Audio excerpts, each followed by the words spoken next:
dan sien ons dat daar Jesus se koms radikaal ingrypend en veranderend was. Ons kan die woorde gebruik radikaal, revolutionêr, ingrypend. Want dit is wat die Kersboodskap eintlik is. Nie so gewoon as wat ons dit wil maak nie. Dis die laaste woorde wat 'n mamma wat verwag wil hoor van wat haar kind gaan veroorsaak. Dat hierdie kind as dit ware 'n ommekeer in die, kom ons noem dit, establishment gaan veroorsaak. Dat daar dinge gaan kom verander wat mense se hare gaan laat rys en gaan veroorsaak dat daar konflik gaan kom. Dit wat jy tog van jou kind wil hê is dat hy juis vredelievend sal wees, dat dit met hom voorspoedig sal gaan, dat almal hom sal aanvaar en hom sal lief hê. En hier kom hierdie gebeure nou en sal ons sien hoe dit radikaal verandering meebring. Jesus, God deur die geboorte van Jesus kom gryp in 'n wêreld in. Wat as ons mooi luister en mooi kyk, baie ooreenstem met dit wat ons vandag ervaar. Baie van die goed wat ons hierin lees van wat God doen en wat God kom doen het, voel ons aan ons eie lyf vandag. In hierdie verhaal word daar gelees hoe God op verskeie maniere kom ingryp. In die eerste plek, hy kom gryp in Elisabeth se lewe in. Sy, 'n senior burger, ek wil nie sê 'n bejaarde vrou nie, wat glad nie meer volgens biologiese en ander standaarde veronderstel is om te kan verwag nie. Sy verwag 'n kind.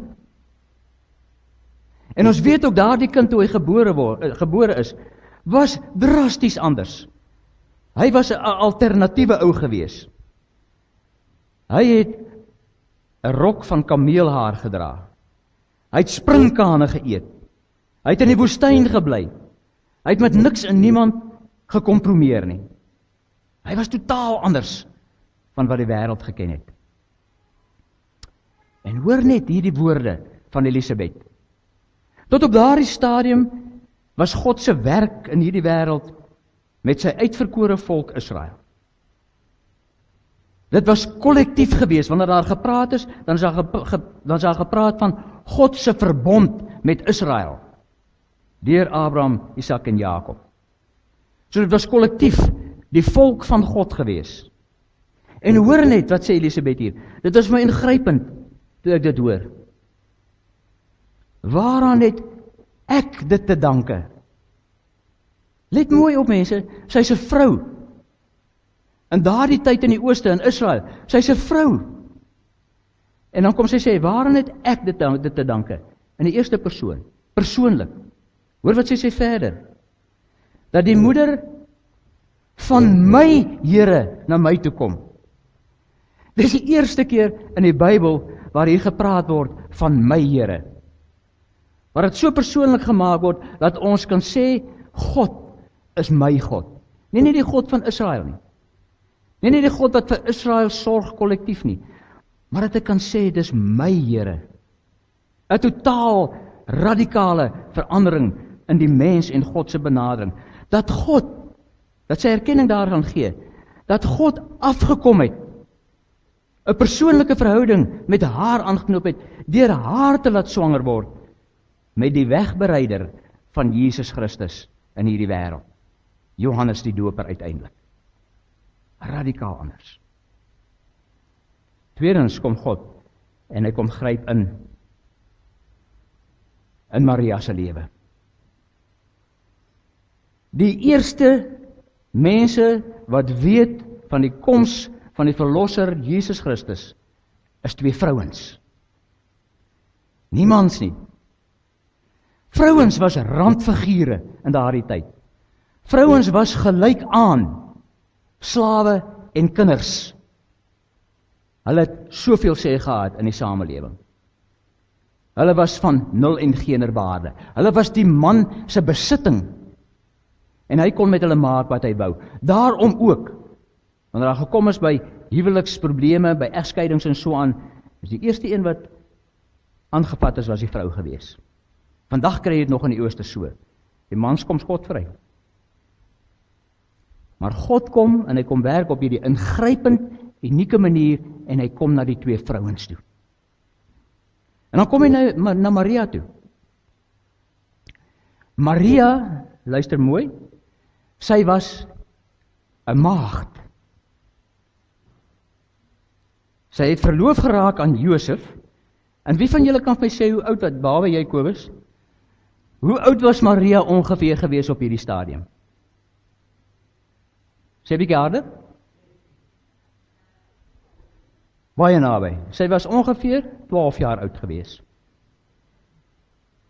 'n jong, onskuldige meisie, nog 'n maagd, en hier kom hierdie ding, dis die ding wat vandag nog die meeste bevraagteken word in die samelewing. Maagdelike swangerskap en maagdelike geboorte. Die ouens staan net en vir jou sê, come on, dit kan tog nie. Sal hieronder sê, dit kan tog nie. Dis tog onmoontlik dat dit kan gebeur. Hulle bevraagteken dit. Nie in agneming dat dit God is wat dit kom doen. Dat dit God is wat kom ingryp het. Dat God in sy almag enige iets kan doen. En hy kom doen dit deur hierdie jong vrou. 'n verdere ding. Sy is verloof aan wie? Aan Josef. Wat was sy nering gewees?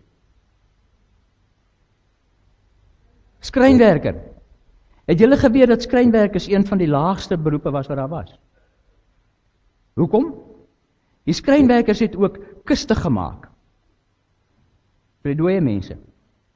En daarom het hulle dit beskou as 'n onrein beroep. Want hulle het heel waarskynlik ook in kontak gekom met lyke wat in daardie kiste moes kom. En as gevolg daarvan het jou skrynwerkers of ouens wat daai werk gedoen het ook sekere gebruike gehad om hulle self te reinig wanneer dit kom by godsdienstige praktyke en goed. So hier is sy, 12 jaar oud, 'n vrou, 'n maagd, verloof aan 'n skrynwerker, 'n onrein beroep, nie eers getroud nie en sy swanger. Wow! Kan u onthou, die van ons wat bietjie ouer is, hoe is 'n meisie gehanteer in 'n samelewing as sy swanger geraak, sonder dat sy getroud was? Ek en Boy daar agter gesels. Ek kan onthou, daar in Carolina se omgewing was daar so 'n gesin gewees, waar 'n jong meisie swanger geraak het. Sy is uit die samelewing en uit die gesin uit verstoot. Dit was net nie aanvaarbaar nie. Sy was 'n persona non grata. Nie welkom nie. En dis eintlik by die samelewing hier ook so doen. Maar Maria word deur God uitgekies. Radikaal ingrypend teen alle gebruike en aanvaarbare dinge. Kom God en hy gebruik haar om die moeder van die verlosser te wees. En dan kom Maria in erkenning daarvan dat God juis vir haar kom gebruik. Onbegryplik, besef sy ook. Dit sê hy so, maar ek verstaan nie. Ek verstaan nie hoe is dit moontlik nie. Dan kom die engel en hy sê, die Heilige Gees sal oor jou kom en die Allerhoogste sal 'n lewe in jou wek. Liewe vriende, dieselfde vraag wat Maria daar vra, word vandag nog gevra. Hoe is dit moontlik? Wat is jou en my godsbegrip? Wie is God vir ons? Waartoe is God in staat? Is God verhef bo die wetenskap, bo die biologie, bo die genetika? Kan God so iets doen? Glo ek en jy dit? Of sit ons maar met groot vraagtekens in ons oë saam met die wêreld? Wat nie meer in hierdie almagtige, heilige God glo, wat enige iets kan doen nie. Staan ons nie op 'n manier ook maar hier in Maria se skoene, deur te sê, is dit moontlik? En laat ons ook dan die radikale boodskap maar weer moet hoor. By God is niks onmoontlik nie. Hy kan enige iets. Die volgende ding wat God dit anders kom doen, liewe vriende, is 'n ingrype in die politieke wêreld. Wanneer hy daar vir ons kom sê, dat dit wat teenstrydig is, teenstrydig in wat elke dag gedoen en ervaar word. As ons kyk na vers 52, kyk 'n bietjie wat daar gesê word, vers 52. Maghebbers het hy van trone afgeruk en geringes verhoog. Sit ons nie maar weer met dieselfde ding vandag nie? Dat maghebbers misbruik van hulle mag, dat hulle wat geen mag in die hande het nie, die ouens is wat die onderspedelf, wat daarmee mee gevee word en gemors word vandag nie. Is dit nie hoekom ons die grootste opstande en dinge kry vandag ook maar weer nie? Omdat mense magteloos voel deur maghebbers en regeerders wat hulle posisies misbruik. En Maria sê hier, dit is hoe hierdie God werk. Dit is wat hierdie God kom doen. Hy kom keer hierdie ordes om. Hy kom en hy laat reg en geregtigheid geskied. En dit is wat die voorspelling ook hier was, dat Jesus Christus sal raadsman, koning en heerser wees. Hy sal die een wees wat hierdie radikale, ingrypende veranderinge sal teweegbring. Die volgende een wat ons daar het, is ingrype in die ekonomiese wêreld. As ons daar kyk na vers 53. Behoeftiges het hy oorlaai met goeie gawes en rykes met leë hande weggestuur. As ek dit nou sê, mense, wat is hier binne in jou? Wat gebeur hier binne in jou? Wat sien ons vandag? Wat sien ons vandag? Die wat arm is, word net armer. En die wat ryk is, word net ryker. Dit is so asof daar hierdie wanbalans, hierdie gaping, net al hoe groter en hoe groter word. Asof daar hierdie vergrype aan meer en meer net al hoe ernstiger word. En die arme mense vergaan letterlik van die hongerte. Ek gesels vanoggend met my broer. Hy is daar in Ermelo by 'n plek waar hy is bestuurder by 'n kompleks waar hulle brandstof in kan gooi en een van hierdie 24 uur convenience shops is en 'n bakkery is en so aan. Hy sê die kontras wat daar is. Een kant sit daar mense wat vra vir kos. Aan die ander kant kom stop daar van hierdie voertuie. Die voertuig alleen, sê hy, weet hy, die waarde daarvan is niks minder as 800.000 rand nie. Dan het hy 'n sleepwa daai voertuig, wat ook niks minder as 250.000 rand is. En dan gooi hy brandstof in, wat niks minder as 1.400 rand op 'n slag is nie. En dan is daardie ou met 'n groot glimlag, haal hy net uit en hy gee. En dan sit hierdie persoon hier, het nie 'n krieseltjie kos op sy bord vir 'n dag of vir meer nie. Mense, ons kan rasionaliseer. Ons kan 'n klomp dinge daarteen kom sê. Ons kan sê die ouens wil nie werk nie, hulle wil nie hê nie, hulle wil nie dit nie. Dis die realiteite van dinge wat aangaan. En dis nie net by ons nie, dis wêreldwyd so. Dat die rykes net ryker word en die armes net armer. En die Here kom hierdie goed op maniere partymal wat ons nie graag wil hê nie, wat nie vir ons gemaklik is nie, kom die Here en hy kom keer dit om. Hy bring radikale verandering in hierdie tipe van stelsels en sisteme, partymal teen ons eie wil in. Dit is wat Kersfees kom doen. Wanneer Jesus Christus verskyn, waar het Jesus se klem geval in sy bediening? Juis op die verontregtes. Nou, weer eens sê ek, mense sê daar word vandag ook weer te veel klem daarop gestel, is nie net wat Jesus se bediening was nie, maar kyk dwars deur die evangelies, mense, dan sien u hoeveel klem het Jesus gestel, juis op hulle, wat kantklein mense was, wat verstotelinge was, hulle wat arm was, hulle wat siek was. Jesus het gekom om juis aan hulle aandag te gee, om hulle te versorg, om hulle op te tel. Die volgende een is natuurlik die godsdienstige wêreld. Hy het kom ingryp teen die godsdienstige gebruike van daardie tyd. Hoeveel keer het Jesus nie konflik gehad, juis met die godsdienstige leiers nie? Omdat dit nie meer daar gegaan het oor die gees van die wet, oor die liefde van God vir mekaar nie, maar dit gaan oor die letter. Daar was 'n klomp rituele, daar het 'n klomp goed gebeur, maar uiteindelik het daar ook niks gebeur nie. En Jesus het keer op keer standpunt daarin ingeneem.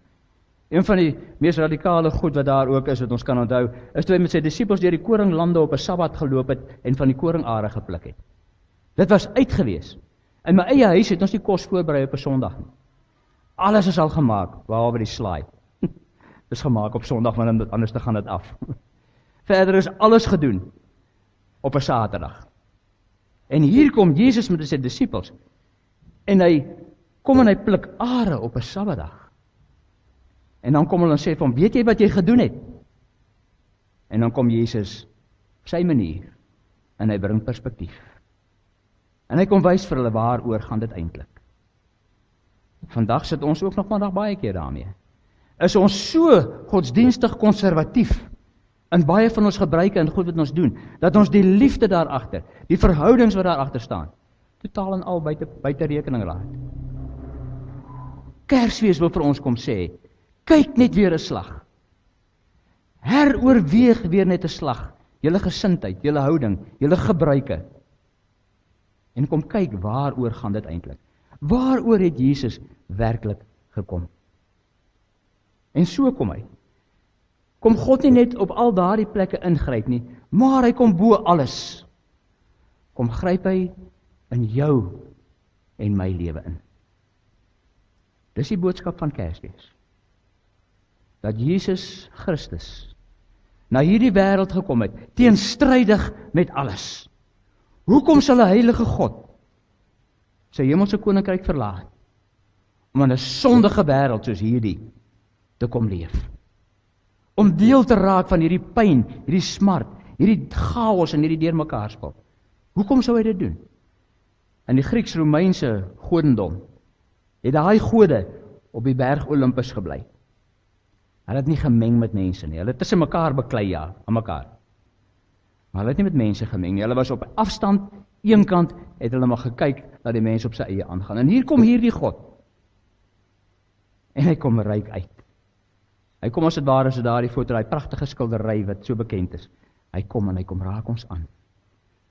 Hy kom ryk uit na ons deur sy seun Jesus Christus om alles radikaal te kom verander. Om verandering te bring waar dit blyk onmoontlik te wees. Liewe vriende, wat gaan Kersfees vir jou beteken en aan jou doen hierdie jaar? Gaan ons maar weer eens net lekker saam met alles wat rondom ons gebeur, saam fees vier? Of gaan die manier waarop ons fees vier ook radikaal anders wees?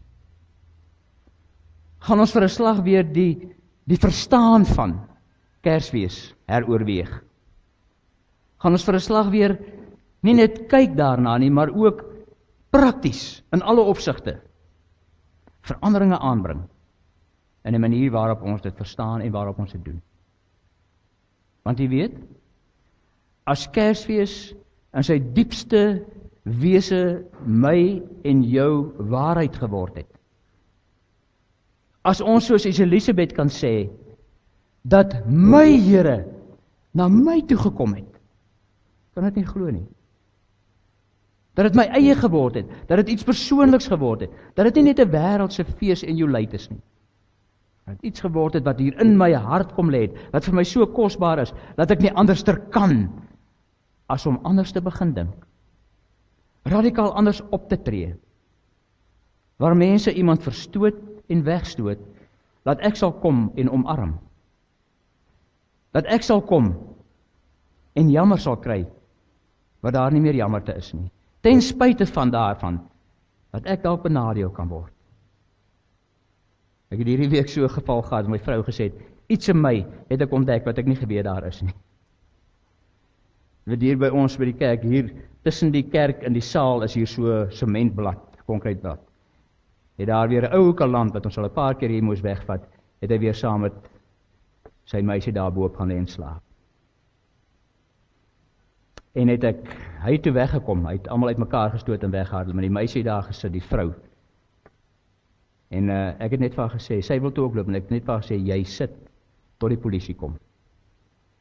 Daar was net iets in my wat vir my gesê, hierdie is nou net mooi genoeg. Geen deernis gehad nie, tot daar een van die Neighborhood Watch ouens vir haar gekom het en gesê het, hoekom is jy hier? Luister nou na die twee kontraste, my eie lewe. Ek gesê het, ek wil niks hoor, en jy sit hier tot die polisie kom. Hy vir haar gesê het, hoekom is jy hier? Dus sy sê, dis 'n lang storie. Dus sy, ja, en ek glo, dis ook nie 'n mooi storie nie. Iets van die mens daarin, teenoor iets van die onmenslikheid daarin. Dat ons ten spyte van hoe ons voel, ten spyte van wat gebeur, dat ons tog nog altyd die liefde van Jesus Christus sal openbaar, ook in hierdie Kerstyd. En laat ons dan ook radikaal sal verander. Hierdie land van ons mense, hier gaan soveel goed aan ons weet, ek het reeds gesê, bedrog, al daardie dinge, die armoede, in die onregverdigheid wat daar is, al daardie dinge, lyk so onmoontlik dat daar iets goeds van kan kom. Glo ons nog dat dit kan verander? Kerstyd, die koms van Jesus Christus wil vir ons kom sê, ja. Vir God is niks onmoontlik nie. Deur hom en saam met hom kan enige iets gebeur, selfs al glo ons dit nie altyd meer nie. Maar, dan is daar 'n belangrike ding wat ons in ag moet neem. Waar begin daar die verandering? Hier, by jou en by my. Dat ons hierdie Kerstyd ook opnuut weer sal sê, Here, ek is tot u beskikking. Here, my Here, kom net en maak met my soos u goed dink. Gebruik my Here, ek wil 'n instrument in u hand wees, om radikale verandering teweeg te bring. Die Here kan, broer en suster, en hy wil jou persoonlik as 'n instrument in hierdie prosesse gebruik. Maar om dus bewustelik na die Here toe kom en sê, Here, hier is ek, tot die beskikking. Kom, gebruik my. En daarom, vriende, as ons op hierdie punt kom, kan ons weer net vir onsself vra, 'n week en 'n half voor Kersfees, wat beteken die koms van Christus vir my? Waar staan ek daarin? Kom ons vertrou die Here, dat hy opnuut ook weer in hierdie Kerstyd met my en jou besig sal wees.